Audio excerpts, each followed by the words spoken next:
Hello friends, देखिए ये अपराजिता का फूल है।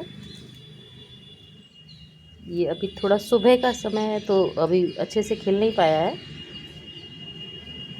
बहुत सुंदर लगते हैं ये फ्लावर्स इसके। और एक बार अगर आप इसे अपने घर में लगा लेते हैं तो ये आपके घर से फिर कभी ख़त्म नहीं होता।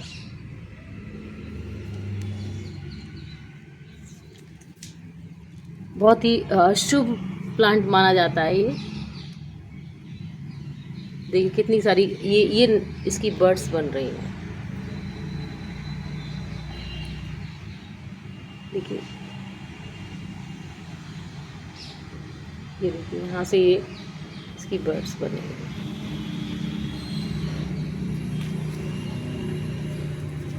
बहुत हार्डी प्लांट है ये।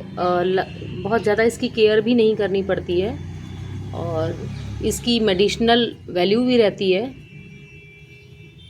क्योंकि ये एक फ्लावरिंग प्लांट है। तो आप इसको धूप की तो ज़रूरत पड़ती है। इसको आप धूप में नहीं रखेंगे तो मरेगा नहीं, लेकिन ये फ्लावरिंग नहीं करेगा।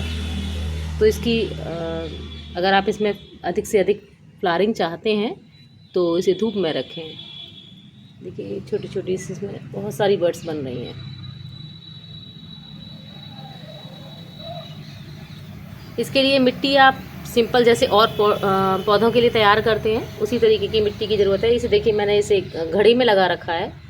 ये मेरे ओपन एरिया में छत पे लगा हुआ है, तो पूरे दिन की इसे धूप मिलती है और ये ख़त्म नहीं होता। सर्दियों के बाद सर्दियों में इसका डोरमेंसी वाला समय रहता है, तो उस समय आप इसमें बस ऐसे ही छोड़ दीजिए, थोड़ा बहुत वाटरिंग कर दीजिए। कोई खाद की ज़रूरत इसे वैसे भी ज़्यादा नहीं होती है, लेकिन जैसे ही फरवरी मार्च का समय आता है इसमें से अपने आप ही जो सूखी डंडियाँ दिखती हैं, लगता है कि सूख गई लेकिन वो सूखी नहीं होती, तो उनमें से अपने आप ही पत्तियाँ निकलने लग जाती हैं। ये मेरा प्लांट करीब 3 साल पुराना है और इसे मैंने छोड़ दिया था ऐसी कटिंग करके। देखिए ये सारा इसका बहुत पुराना नीचे का जो स्टेम और ये है बहुत पुराना है, और कटिंग करके मैंने छोड़ दिया था बस इतना इतना।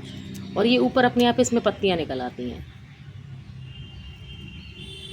इसमें जब फूल खिल जाते हैं उसके बाद देखिए ये इस तरीके से ये मटर के से दाने,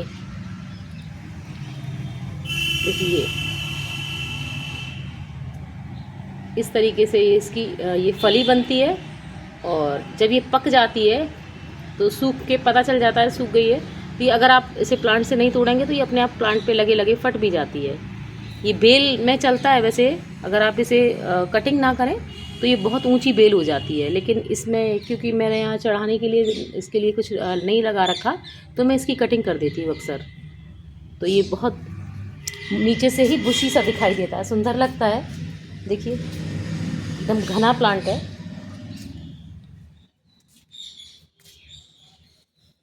तो इसकी अगर आपको प्रोपगेशन करनी है तो जो मैंने आपको फली अभी दिखाई थी, ये जैसे देखिए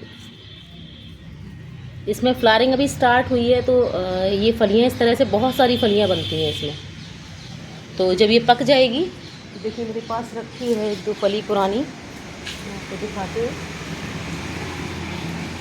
देखिए ये इसकी फली हैं। तो जब ये पक जाती हैं तो ये तोड़ के रख लीजिए आप। देखिए ये फट गई है तो इसमें ये बीज हैं इसके, ये इनको आप ग्रो कर दीजिए और बहुत आसानी से नए नए पौधे निकल आते हैं। मेरे यहाँ नीचे घर में नीचे की तरफ जो गार्डन है उसमें चटक के ये फलियाँ एक दूसरे गमलों में गिर जाती हैं और अपने आप न्यू न्यू इसमें से प्लांट्स निकल जाते हैं। जब तब मुझे पता लगता है कि यह अपराजिता की बेल है।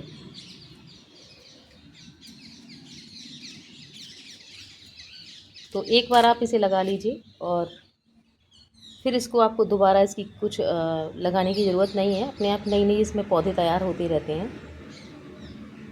अभी मैं नर्सरी गई थी तो मेरे पास एक वाइट अपराजिता लाना चाह रही थी, लेकिन वो 150 रुपये से कम ही नहीं हो रहा था।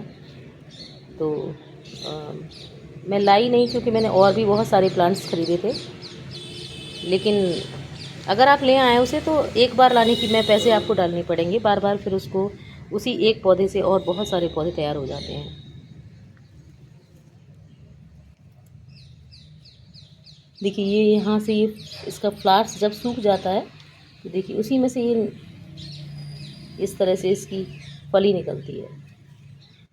और इनको आप रख लीजिए संभाल के, इन्हीं से आप नए नए पौधे तैयार कर सकते हैं।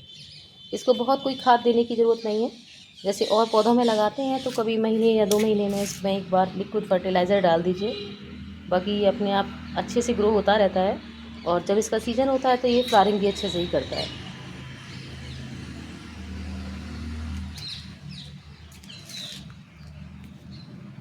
Thank you friends.